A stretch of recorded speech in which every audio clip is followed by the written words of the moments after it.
Good morning, sports broadcasting. Today we got the opportunity to take a deeper look into one of the teams on our campus, JV Men's Water Polo. We are excited to get the opportunity to talk to Ryan Peralta and hear about how the season has been going.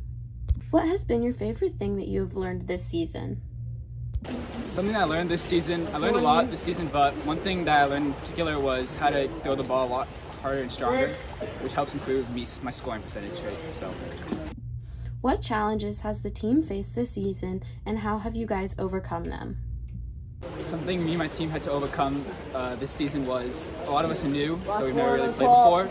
So our first game, we had no idea what we're doing, but throughout our season we started to pick it up, and now, we've improved a lot.